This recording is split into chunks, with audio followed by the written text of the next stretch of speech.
Eu me chamo Tiago Ribas, sou o Felizardo, pai da Miriam, né?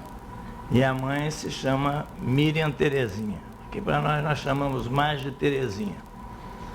Me casei com a Terezinha em 1959 e já naquela época nós havíamos programado construir um lar, evidentemente que seria incompleto se não houvesse filhos.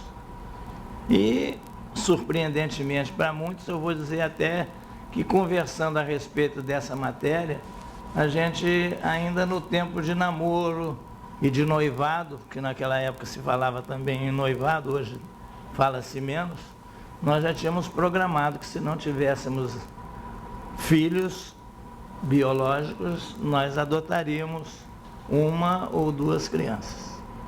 Então, o nosso casamento prosseguiu muito bem, os filhos não vinham com normalidade, nos submetemos a exames para verificar qual era a causa e, embora não estivéssemos desiludidos de ter os nossos filhos biológicos, quando já estávamos com 6 para 7 anos de casado, resolvemos adotar uma criança. E fomos em busca dessa criança no Paraná, a exemplo de um casal amigo que já havia adotado um menino em Curitiba. Fomos conhecer essa senhora maravilhosa, a quem a Miriam se referiu, que chamávamos de tia Paula, que se tornou uma amiga inigualável. Ela e o marido, que se chamava Vitor, foram grandíssimos amigos nossos. Então, inicialmente, nós recolhemos o Marcelo e 2 anos depois a Miriam veio para a nossa companhia e formamos um lar efetivamente muito bem formado. Ficou uma coisa meio feia dizer um lar muito formado, muito bem formado, mas essa é que constitui a realidade.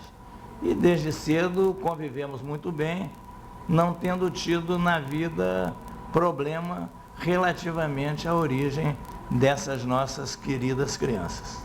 O que é fato é que desde cedo havíamos também nos preparado, não só para recebê-las, como para revelar-lhes o que é indispensável no caso da adoção, a sua condição de adotados.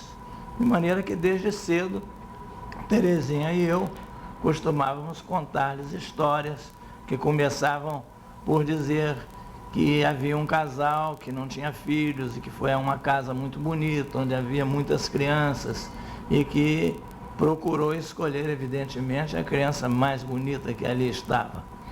Eu me lembro dos coelhinhos, que tinham um slide dos coelhinhos da mãe coelha. Naquela época, então nós tínhamos, estava começando o sistema de fotografias através dos slides, dos negativos. Então nós tínhamos 2 ou 3 filmes exatamente que falavam, 2 ou 3 historinhas que falavam em filhos adotivos. Um deles era exatamente a da mamãe coelha, que não tinha filhos, e um dia ela estava desesperada porque estava chegando o Dia das Mães e ela não podia ir à festa das mães porque não tinha filhos. E, quando saiu à rua, encontrou de repente um policial perseguindo 3 coelhinhos, e esses 3 coelhinhos iam ser levados para a delegacia. E então ela se apresentou como mãe, disse que era mãe desses coelhinhos e que ia levá-los para a festa. O que aconteceu realmente, e a partir daí ela ficou com aqueles coelhinhos em sua companhia. Outra história bastante interessante é do atraso da cegonha, que ia entregar um leãozinho e, perturbada com a passagem do tempo, entregou uma ovelha. Leão Cornélio. De maneira que era a história do leão Cornélio. O leão, evidentemente, como os outros cordeirinhos, ele sempre levava desvantagem, sempre apanhava muito, porque os outros davam marradas e ele tinha uma cabeça que não era tão dura quanto a dos seus irmãozinhos. De maneira que houve um dia em que o lobo apareceu e avançou em direção tanto à mãe como aos seus irmãozinhos, que eram os cordeirinhos. E aí a natureza funcionou e ele então lutou como um verdadeiro leão que era, né, em defesa de toda a família. Então essas histórias são muito importantes para ajudar também a compreensão do que é a paternidade e a maternidade.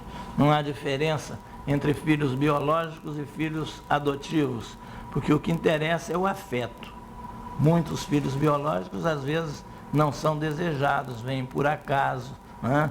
E não tem às vezes por parte de poucos, felizmente,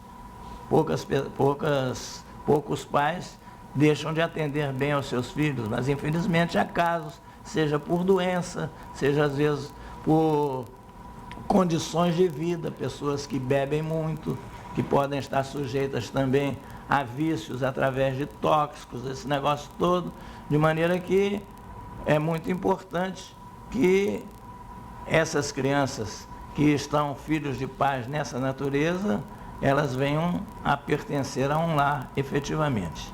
Eu estou trabalhando há 4 anos nesse trabalho aqui de adoção internacional, que é muito interessante, porque o sistema brasileiro, ele exige que quando as crianças se encontram em estado de abandono, né, elas possam ser adotadas, primeiramente por brasileiros. Se os brasileiros não estiverem interessados, é que as crianças são disponibilizadas para lares estrangeiros. E os estrangeiros são muito generosos. De uma maneira geral, eles não se preocupam em ter crianças só da mesma cor da pele e também recém-nascidas até 1 ano de idade. Os estrangeiros, normalmente, eles não se preocupam com esse aspecto, nem do sexo e nem da cor da pele. Aqui no Rio de Janeiro, a maior parte das crianças que são adotadas são de cor negra e parda. Então, é muito importante a gente ver que a mentalidade do estrangeiro é um pouco diferente da do brasileiro, enquanto os brasileiros querem sempre mais alguém que seja parecido com o casal e, de uma maneira geral, até procura, dentro da sociedade, não revelar abertamente a situação de que seus filhos são adotados. É claro que ninguém vai ficar espalhando aqui e ali que tem filhos adotados, mas não é nada demais reconhecer quando são indagados a respeito e tudo. E o principal, como eu disse inicialmente, é que eles próprios, filhos, saibam dessa origem. De maneira que aqui nós fazemos esse trabalho, nos sentimos muito alegres, muito satisfeitos, porque também há sempre possibilidade de, quando nós encontramos num abrigo irmãos, 2, 3, 4, de nós colocarmos esses irmãos com a mesma família, com os mesmos pais adotivos. E isso tem uma grande aceitação por parte dos estrangeiros. A luta de todo juiz da infância e da juventude e de nós que fazemos aqui essas habilitações dos estrangeiros para adotar, é que as crianças sejam reintegradas na sua própria família biológica. Não conseguindo isso, quando elas já não são mais procuradas por esses seus parentes, aí sim é que o juiz determina que ela seja colocada em estágio de adoção. Primeiramente, como eu disse, para os brasileiros, porque é um ideal de permanecer na sua terra, facilidade de língua, etc. Mas quando não existe essa possibilidade, elas são colocadas em lares estrangeiros e nós sabemos perfeitamente da segurança do sistema. E outra coisa a mais é que elas são sempre muito bem tratadas.